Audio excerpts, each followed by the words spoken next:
भाव अगर निष्कामता से आ रहा है तो भाव बहुत ऊंची बात होती है। इमोशंस में बुराई तभी है जब वो इमोशन तुम्हारी छिछोरी, उथली, पापी, स्वार्थी वृत्ति से उठ रहे होते हैं। तब भाव खतरनाक हो जाते हैं। वही बार बार कहता हूँ कि ऐसे भावों से बचना चाहिए, और ज्यादातर हमारी भावनाएं वैसी ही होती हैं। यही बात मुझे कर रही थी कि भावनाएं बहुत ज्यादा थी। ज्यादातर हमारी देखो सुनो, ज्यादातर भावनाएं वहीं से आती हैं, लेकिन भाव एक शुद्ध केंद्र से भी आ सकता है। भाव एक निस्वार्थ केंद्र से भी आ सकता है, और भाव अगर एक निस्वार्थ केंद्र से आ रहा है तो बहुत ऊंची, बहुत पूज्य बात होती है। भाव जब निस्वार्थ केंद्र से आता है तो पूरी दुनिया का भला करता है। जब उस कुत्ते की मौत भी हो गई तो उसके बाद देखो उस भाव का परिणाम क्या है कि फिर उसने एक एनिमल रेस्क्यू सेंटर खोल दिया। समझ रहे हो ना? देखो आगे चल करके उससे कितनी रोशनी फैल रही है। तो भाव हमेशा भीतरी अंधेरे से नहीं निकलते। भाव भीतरी रोशनी से भी उठ सकते हैं और फिर वो बाहर भी रोशनी फैलाते हैं, लेकिन वैसे भाव विरल होते हैं, बहुत कम होते हैं। तो सतर्क रहना पड़ता है भावनाओं से। लेकिन एक ज्ञानी है, एक आत्मज्ञानी है, क्या उसके पास भावनाएं नहीं होती हैं? बहुत होती हैं। संतों ने तो जितने आंसू बहाए हैं उतने आम संसारी के लिए संभव ही नहीं है।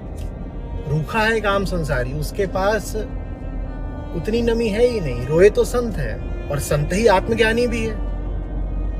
तो ज्ञान से भी आंसू निकल सकते हैं। जब ज्ञान से आंसू निकलते हैं तो उन आंसुओं की उपेक्षा नहीं करनी चाहिए, ना उन आंसुओं को हेय मानना चाहिए। जब ज्ञान से आंसू निकलते हैं तो बहुत ऊंची बात होती है। और वास्तव में बेटा, अगर आपका ज्ञान ऐसा है कि उससे जीवन में नमी नहीं आ रही है, आपका ज्ञान ऐसा है कि उसने आपकी आंखों को बंजर कर दिया है, उनमें कभी आंसू नहीं आ पाते, तो ये आपका ज्ञान बड़ा गड़बड़ है, खतरनाक है ऐसा ज्ञान। वास्तविक ज्ञान जीवन को हरितिमा से भर देता है।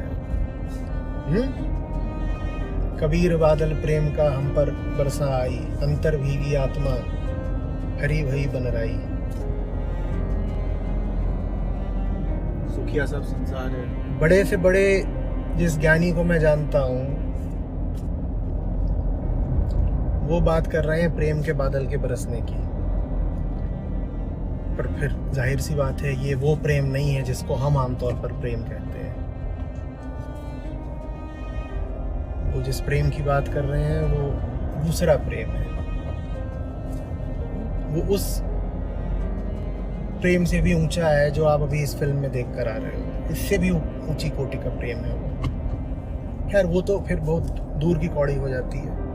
हमारे लिए तो अभी इतना ही प्रेम बहुत बड़ी बात है कि जिसमें आप एक जानवर को भी निस्वार्थ होकर चाह सको।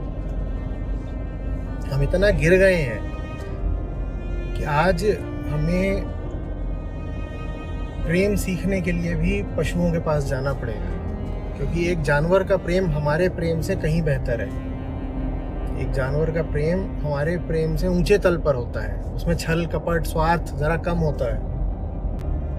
ये चीज़ काफ़ी बार देखी है कि जानवरों के करीब आने से जनरली लोगों में सेंसिटिविटी थोड़ी बढ़ जाती है चीज़ों के प्रति, अपने काम के प्रति, उनके प्रति स्पेसिफिकली, तो जानवरों के प्रति ही। तो शायद ये काफ़ी ज़रूरी भी है कि लोग अपने जीवन में मतलब जानवरों के साथ थोड़ा समय जो है बिताया करें। और जब आप जानवरों के साथ समय बिता रहे हो तो थोड़ा सा आप ये भी ख्याल कर लो कि प्राण एक ही जानवर में नहीं होते हैं। जीव तो जीव है ना। अब यहाँ पर ये फिल्म भी चूक गई है। इसमें कई जगहों पर दिखाया है कि कुत्ते मछली खा रहे हैं या चिकन खा रहे हैं, ये सब है। वो खुद व्यक्ति भी खा भी खा रहा है। ये अब अब यहाँ पर आकर के जो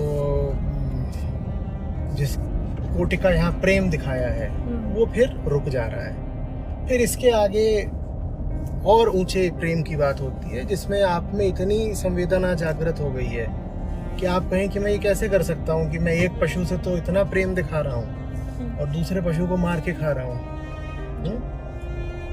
कुछ दिनों पहले वो वीडियो हुआ था ना अपना प्रकाशित कि प्यारे डॉगी को चिकन खिलाओ, तो वही चीज़ है।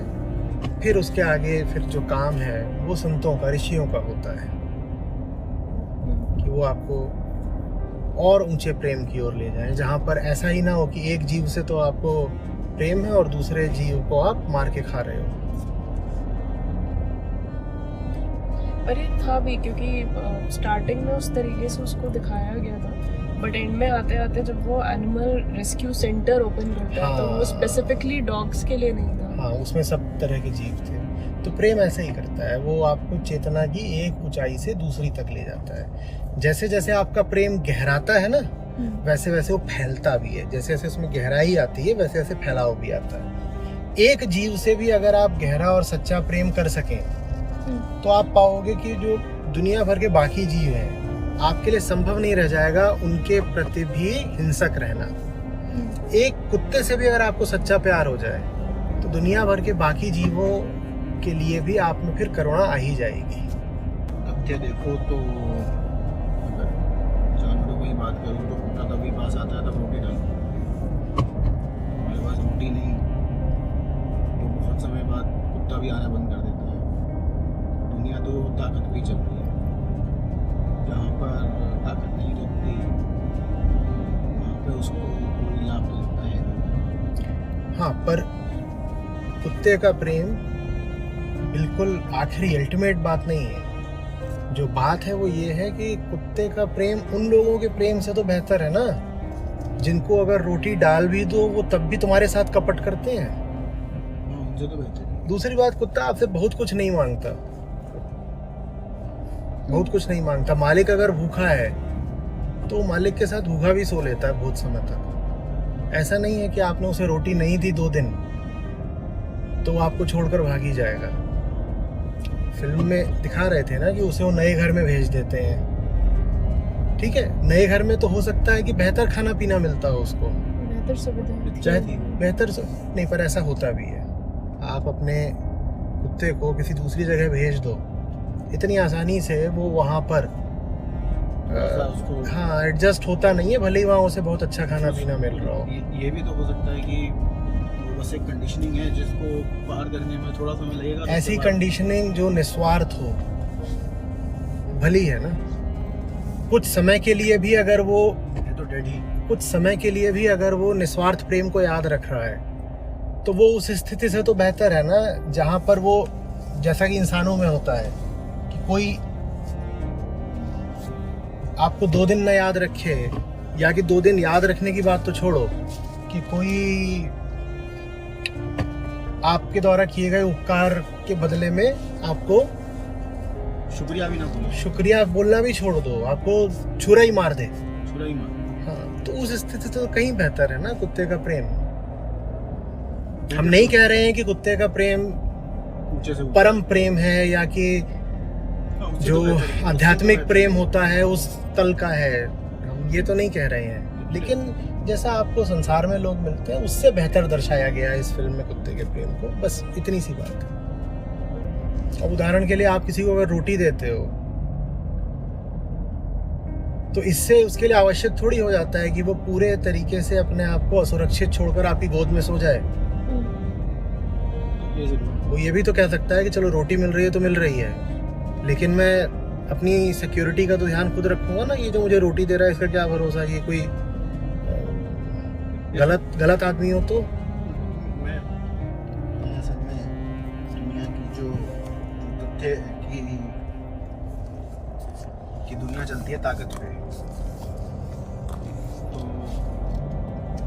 फिर ऐसा लगता है कि देखो ताकत पे ही चल, अगर ये ऐसे करने लगोगे ना कि मैं जहाँ बहुत सारा स्वार्थ देखूंगा और जहाँ थोड़ा सा स्वार्थ देखूंगा मैं उन दोनों को एक बराबर बोल करके बोल दूंगा अरे सभी स्वार्थी हैं, पूरी दुनिया ही स्वार्थी है, तो तुम्हारा ही फायदा नहीं होगा। क्योंकि तरक्की तो थोड़ा थोड़ा करके तुलनात्मक रूप से ही की जाती है। जहाँ तुम्हारा बहुत गहन और बड़ा गंदा स्वार्थ हो, उसको छोड़ करके अपने स्वार्थ को कम किया जाता है। जो कम स्वार्थी है उसको अपना आदर्श बनाया जाता है। ये नहीं करा जाता कि आप स्वार्थ की दलदल में नीचे गहरे धंसे हुए हो और उसके बाद आप सर उठाओ और देखो कि एक आदमी है और पूरा साफ है। आइडियलिज्म हो गया ये तो। पूरा आइडियलिज्म कहाँ से हो गया? आप खुद तो धंसे हुए हो दलदल में। आप आइडियलिस्ट होते तो खुद क्यों धंसे होते? ये आइडियलिज्म नहीं है, ये बेवकूफी है। ये बेवकूफी मैं कह रहा हूँ कि हाँ। आप सिर्फ और सिर्फ ऐसा कह रहे हो कि मैं तो सिर्फ साफ से साफ हाथ पकड़ूंगा, ऐसा नहीं हो सकता। और आप खुद कैसे हो? आप खुद इतने मलिन हो। आप खुद तो इतने- ये देखो कि आपसे साफ कौन है। आप बस ये देखो कि जो आपसे साफ है वो आपके लिए ठीक हो गया। हाँ, हाँ। अब आप इतने गंदे हो कि जो आपसे साफ है उस पर तोहमत लगाना आपको शोभा देता नहीं है।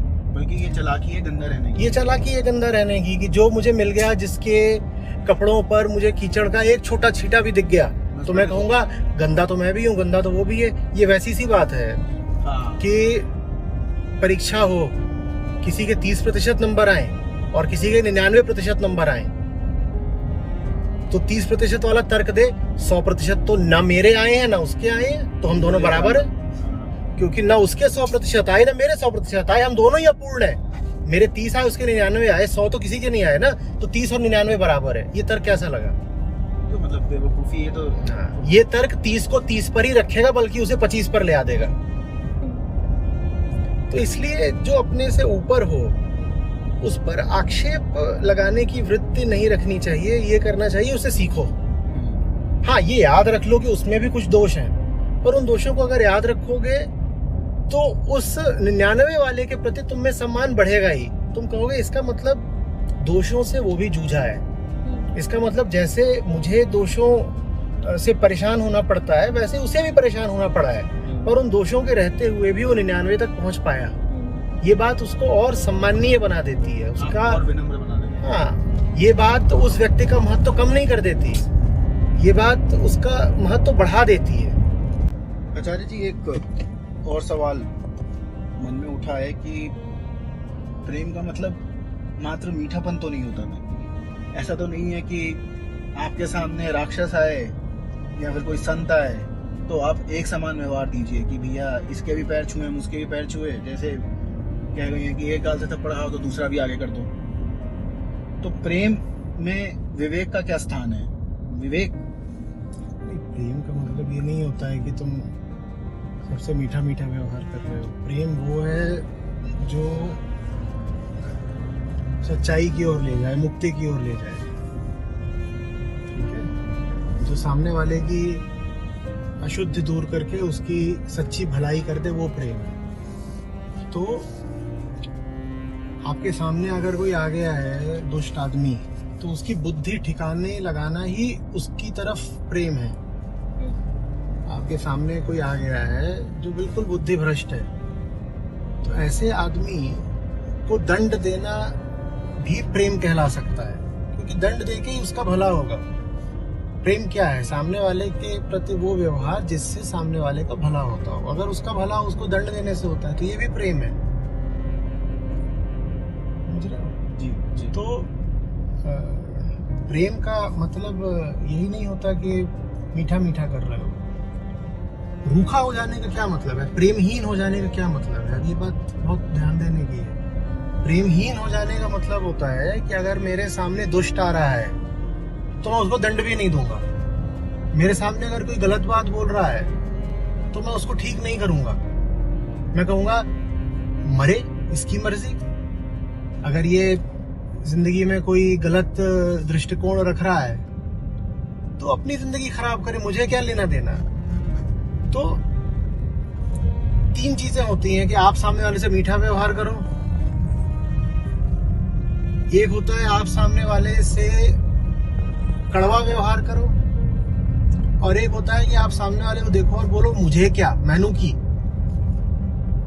इनमें जो सबसे घटिया चीज होती है वो ये होती है मैनू की। मुझे क्या फर्क पड़ता है, मुझे क्या फर्क पड़ता है। ये रूखेपन की पराकाष्ठा है। अगर आप सामने वाले को सुधारने के लिए उससे कड़वा व्यवहार भी कर दो तो ये भी प्रेम है। लेकिन अगर आप सामने वाले को बिगड़ा हुआ देखो और आप बोल दो मेरा क्या जाता है, मैं इससे क्यों उलझूं, मैं क्यों अपना समय बर्बाद करूं उसको सुधारने में भी, तो ये है अप्रेम, गहरा रूखापन, ये है हिंसा। लेकिन लोग ही समझते नहीं। लोग सोचते हैं कि प्रेम सिर्फ तब है जब आप जियो और जीने दो या फिर मीठा बोलो। वो कहते हैं कि अगर मीठा बोल रहे हो तो प्रेम है। साथ ही साथ अगर आप किसी को उसकी मनमर्जी करने दे रहे हो तो वो भी प्रेम है। लेकिन अगर आपने किसी को कड़वा बोल दिया तो वो प्रेम नहीं है। बात बिल्कुल उल्टी है।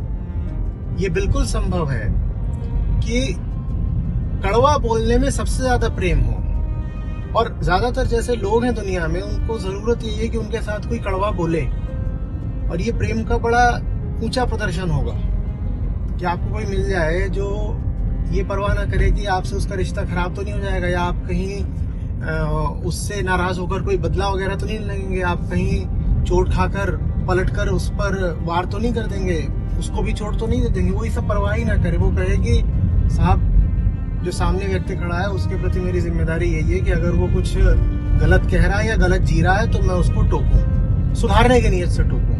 ये प्रेम हुआ। और जो सबसे ज्यादा रूखी, कठोर और हृदयहीन बात होती है वो यही होती है कि मैनू की, मेरा क्या जाता है, मैं क्यों किसी के फटे में टांग अड़ाऊं। ये सबसे गड़बड़ बात है। दुर्भाग्य से इसी गड़बड़ बात को अब हमने नाम दे दिया है पर्सनल फ्रीडम का। हम कहते हैं साहब ये उसका प्राइवेट स्पेस है, पर्सनल लाइफ है, मैं उसमें हस्तक्षेप क्यों करूं। ये जो बात है ना कि सामने वाले की पर्सनल लाइफ है, मैं उसमें क्यों कुछ बोलने जाऊं, ये बात बहुत अप्रेम की है, ये लवलेसनेस है। मैं ये नहीं कह रहा कि सामने वाले के मुद्दों में इसलिए टांग अड़ाओ क्योंकि तुम अपना स्वार्थ सिद्ध करना चाहते हो, या तुम चाहते हो कि वो तुम्हारी तरह बन जाए, समझ रहे हो ना। हाँ। लेकिन अगर आप सामने वाले को पाएं कि वो अपना नुकसान कर रहा है और आपको साफ दिख रहा है कि वो जो कुछ कर रहा है वो ठीक नहीं है, उसी के लिए ठीक नहीं है, और फिर आप जाके उसको टोक दें, जरूरत पड़े तो डांट भी दें, तो ये बात प्रेम की ही है। प्रेम का रूप न तो इसमें है बहुत कि आप मीठा मीठा बोलो, न ही प्रेम इसमें है कि आप गिरे हुए को गिरने दो, बिगड़े हुए को मनमर्जी करने दो, या उसकी कामनाएं पूरी कर दो बिगड़ी हुई। प्रेम तो देखो सामने वाले की चेतना को उठाने में है। सामने वाले का भला इसी में है कि उसके मन का स्तर उठाया जाए, उसकी बुद्धि जरा साफ की जाए, उसकी चेतना को ऊपर खींचा जाए। तो अगर आपका सामने वाले से ऐसा व्यवहार है जो उसकी चेतना को ऊपर उठा देता है, सिर्फ तभी आप कह सकते हैं कि आपको उससे प्रेम है। नहीं तो आप प्रेम के और मिठास के नाम पे उसको हो सकता है जहर ही दे रहे हो। आपको सावधान रहना होगा। सर जी, आपको सुनकर एक अजीब सा डर पैदा हो रहा है कि आजकल भला करने वालों की कमी नहीं है, और हर कोई अपनी दुनिया में अपने हिसाब से भलाई का एक मापदंड लेकर चलता है। तो जिस हिसाब से आपने जो बताया कि आप दूसरे की जीवन में उतरें, उसके जीवन में हस्तक्षेप करें, उसके लिए मेरे हिसाब से ये बहुत जिम्मेदारी का काम है, बहुत ज्यादा जिम्मेदारी का काम है। और जिम्मेदारी दूसरे के प्रति तो क्या है, सबसे पहले तो अपने प्रति है ना जी। आपके भीतर आपकी दोनों तरह की ताकतें हैं, ठीक है जी। आपको अंधेरे में खींचने वाली भी ताकत है और आपको उठाने वाली भी ताकत है। सबसे पहले तो आपको ये निर्णय साफ साफ करना होगा कि भीतर की किस ताकत को आपको ऊपर बढ़ाना है, किसको नीचे बढ़ाना है। जब आप ये जान जाएंगे कि आपके भीतर कौन सी चीज समर्थन देने लायक है और कौन सी चीज दबाने लायक है, तभी तो आप सामने वाले के मामले में भी निर्णय कर पाएंगे ना कि क्या है उसके भीतर जिसको मैं समर्थन दूं और क्या है जिसका मैं विरोध करूं। अगर आपको अपनी ही जिंदगी में कुछ होश नहीं है, आपको खुद को ही लेके कोई आत्मज्ञान नहीं है, तो आप दूसरे को आप क्या सीख दोगे? फिर तो आप दूसरे के प्रति प्रेम का ही प्रदर्शन करोगे, तो वो घातक हो जाएगा। हाँ। तो ले देकर देखो, फिर बात तो इस पर आ गई ना कि तुम में आत्मज्ञान है या नहीं है, और वही पहली और आखिरी बात होती है। प्रेम तो आत्मज्ञान की पदचाप है, प्रेम आत्मज्ञान की छाया जैसा है। आत्मज्ञानी के पीछे पीछे प्रेम आ जाता है, और अगर आप आत्मज्ञानी नहीं है और फिर भी आप प्रेम दर्शाना चाहते हैं, तो ऐसा प्रेम बड़ा जहरीला हो जाता है। होंडा। दुनिया में ऐसे प्रेमियों की कमी नहीं है। वो माँ बाप हो सकते हैं, वो पति पत्नी हो सकते हैं, दोस्त यार हो सकते हैं, जो कहते हैं साहब हमें बहुत प्रेम है इस बंदे से, लेकिन उनके प्रेम ने उस बंदे का सत्यानाश कर दिया होता है। तो इसलिए प्रेम जरा बाद में आता है, होश थोड़ा पहले आता है। साथ ही साथ ये भी सही है कि अगर अनुकंपा हो और आपको कोई मिल जाए जो आपसे सच्चा निस्वार्थ प्रेम करता हो, तो आप में होश जग भी जाता है। प्रेम होश जगाने का काम कर सकता है, लेकिन उसके लिए फिर आपको बहुत, जैसा फिल्म कह रही थी, लकी होना पड़ेगा। आप उसका इंतजार नहीं कर सकते। तो ज्यादा जो सटीक तरीका है वो ये है कि आप अपने आप को जगाएं, पहले होश में आए, फिर इधर उधर प्रेम के पांव पसारें। क्योंकि अगर आपको होश नहीं है और आप ज्यादा प्रेम की उड़ान ले रहे हो, तो वो जो प्रेम है वो सबके लिए घातक हो जाना है।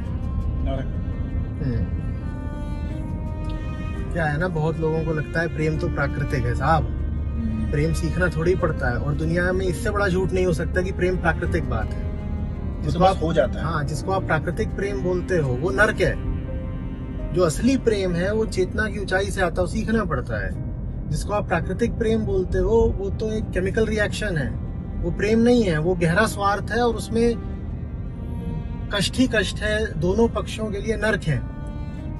जो प्रेम आपको वास्तव में उठाता है वो प्रेम तो बहुत सीखने के बाद आता है, बड़े अनुशासन से आता है, बड़ी साधना से आता है। वो प्रेम ऐसे बैठे बिठाए नहीं आ जाएगा कि साहब हम अब एक उम्र के हो गए हैं तो इसलिए अब हमें प्रेम उठने लग गया है। ये प्रेम जो उम्र के साथ आता है ये तो बड़ी नारकीय चीज है, ये तो घटिया, इसमें दुर्गंध आए ऐसी चीज है ये। वास्तविक प्रेम जिससे चेतना की सुगंध उठती है, वो अनुशासन से, मूल्य चुका करके, कष्ट सह करके सीखनी पड़ती है।